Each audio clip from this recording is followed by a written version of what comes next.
Tabi po, tabi po.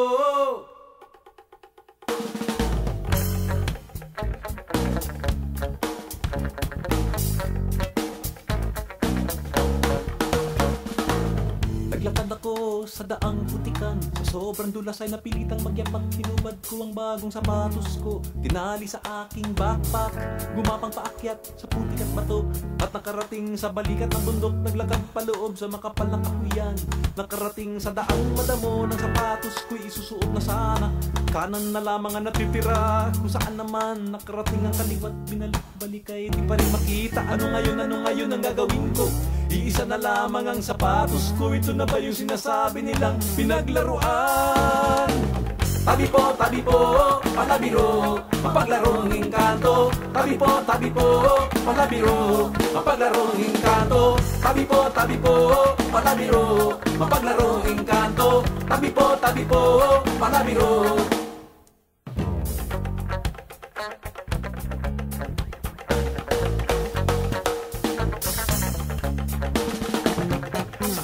Diyos ako na may nakarating sa pulot tulugan, takip silim na inabutan ng antok, dala ng pagod at dilim, at hihigan ko'y inilatag na nang mga mata ko ay pumipikit-pikit. Biglang nagliwanag ang langit, ako'y tumingala at nakita ko di mabilang na bituing nang gigising. Sangkorong kuliglig na gawitan, bigla sa pangkat ng palakay nagkukukakukakan. Mga dahon at sangay nagpalakpakan, paano matutulog niyan? Tabi po, palabiro, mapaglarong engkanto. Tabi po, palabiro, mapaglarong engkanto.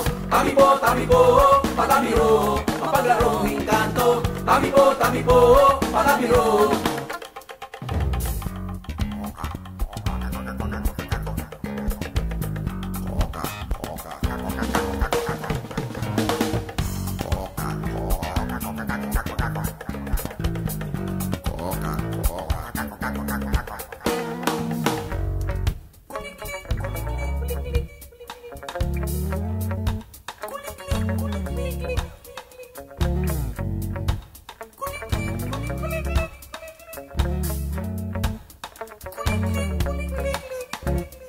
Sa awa ng Diyos nakatulog din ako, dikit sa lupa't himbing na himbing. At ang una ko nakita sa pagdilat sa umagis, ang paris sa sapatos kamukha nung akin. Umangon ako't tinignan ng sapatos, walang kaduda-duda na sa akin na ito. Kung paano nabuo, di ko po alam. Ito na nga siguro yung pinaglaruan. Uminom ako sa ilog, ngunit lalong nauhaw. Naupo sa batong malaki, iyo pala ay kalabaw.